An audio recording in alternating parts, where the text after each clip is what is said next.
T'est-il déjà arrivé de perdre des photos? Eh bien, si ça ne t'est pas encore arrivé, je te le souhaite, mais il y a de fortes chances qu'un jour ça t'arrive.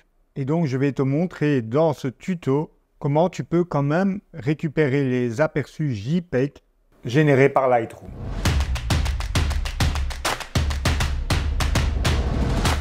Alors, ce tuto est classé dans la catégorie débutant car normalement, si tu as un niveau intermédiaire ou avancé, tu as un système de sauvegarde efficace qui prévient que ce genre de choses t'arrive.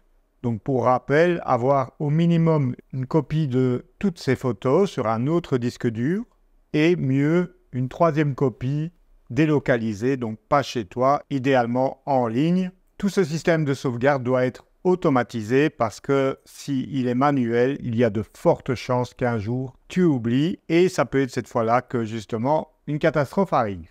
Mais partons donc du principe que tu as perdu tes photos. C'est ce qui est arrivé récemment à l'un de mes amis ainsi qu'à un membre de ma communauté qui m'a justement envoyé un mail cette semaine à ce sujet.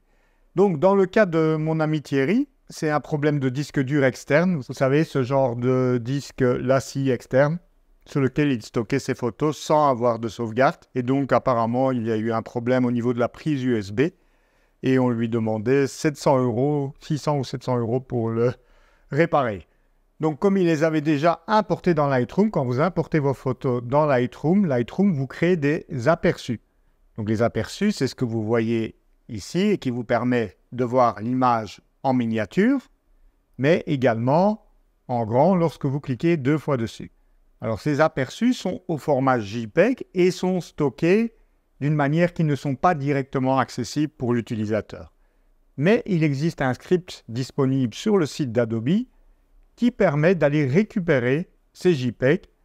Alors, bien entendu, Tero, si tu n'as pas de système de sauvegarde, eh bien malheureusement, tu ne pourras peut-être pas les récupérer, mais au moins déjà récupérer des JPEG, certes en plus basse définition, donc ils n'auront pas la taille initiale du RAW puisque ce sont des aperçus, mais c'est toujours mieux que rien. Pour ça, je vais ouvrir le catalogue que m'a envoyé donc mon ami Thierry et qui contient donc les photos disparues. Donc pour ça, j'ouvre le dossier et je clique 2 fois sur le fichier LR4 qui est le fichier maître du catalogue. Lightroom ne peut ouvrir qu'un seul catalogue à la fois, donc il va fermer le mien qui est actuellement ouvert et se relancer avec ce catalogue-là. Je ne vais pas faire de sauvegarde cette fois-ci du catalogue pour ne pas ralentir la vidéo. Voilà, le catalogue de Thierry s'est ouvert, où vous pouvez voir donc les photos qu'il a prises, les aperçus. Et attention, ne vous laissez pas tromper ici par l'extension, on n'est pas sur le fichier RAW, mais sur l'aperçu. D'ailleurs, si je passe en module développement, parce que là je suis en module bibliothèque, vous allez voir qu'il va me dire que le fichier est introuvable. Voilà. Ce message-là veut dire qu'il n'a plus accès au fichier RAW.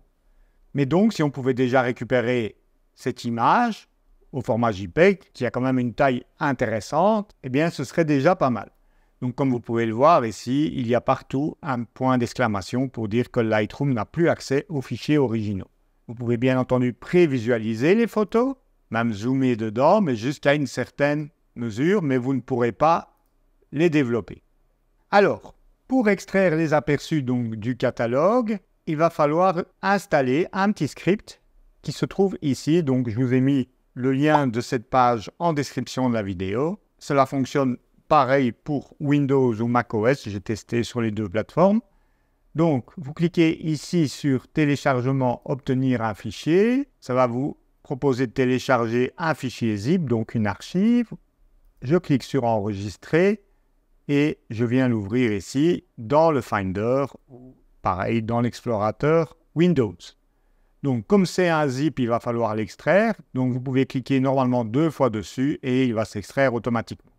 C'est ce fichier-là que vous avez besoin, extractpreviews.lua. Donc pas le zip, hein, ce qui est à l'intérieur du zip. Donc clic droit et je vais le copier déjà pour le mettre en mémoire et je vais venir le placer dans un dossier bien spécifique. Je vais vous montrer. Donc, pour ça, on retourne dans Lightroom. Vous allez dans Lightroom classique, préférences sur Mac ou édition préférences sur PC. Et là, vous allez aller dans le deuxième onglet, paramètres prédéfinis. Alors, vous avez ici en bas affiché tous les autres paramètres prédéfinis de Lightroom. Si vous cliquez sur ce bouton, vous allez être amené au bon endroit directement, sauf si vous avez coché ici « Stocker les paramètres prédéfinis avec ce catalogue ». Si vous avez cette case cochée, il va falloir vous rendre directement dans les dossiers dont je vous ai indiqué ci-dessous les liens à la fois pour Windows et macOS. Donc ici, comme ce n'est pas coché, je peux cliquer sur ce bouton et voilà, je suis donc dans le bon dossier Lightroom. Il me suffit de rentrer dedans et là, vous allez créer vous-même manuellement un nouveau dossier. Donc, fichier, nouveau dossier et vous allez le nommer script avec une majuscule au premier S. Faites attention de ne pas faire de faute d'orthographe, sinon ça ne fonctionnera pas. Hop, et ensuite, vous allez rentrer dans le dossier et venir coller le fameux fichier Extract Previews LUA que vous avez mis en mémoire normalement. Clic droit, coller. Voilà. Alors, pour que Lightroom l'identifie, il va falloir le redémarrer. Donc, je quitte Lightroom, je relance Lightroom. Hop, Lightroom rouvre par défaut le dernier catalogue ouvert. Et maintenant, vous allez voir, en tout cas sur Mac, ici, une petite icône, ou bien le mot script selon vos versions de macOS, dans lequel vous allez trouver donc à présent le script Extract Previews. Alors, il est possible que selon la résolution de votre écran, vous n'ayez pas la possibilité d'afficher toutes les icônes de la barre de menu, en tout cas sur Mac. Donc, il vous suffit de désactiver certaines des icônes ici à droite pour libérer de la place ou simplement en allant dans les réglages système de votre ordinateur, donc pomme préférence ou réglage système, et vous allez aller sur la résolution de votre écran et modifier la résolution afin que, du coup, vous libériez de la place dans la barre des menus ici en haut.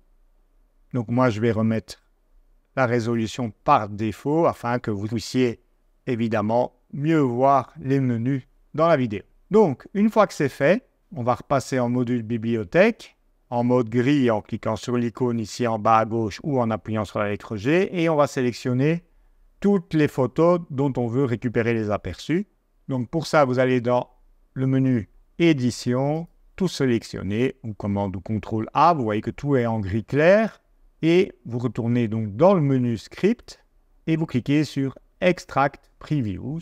Vous allez définir un emplacement de récupération des photos.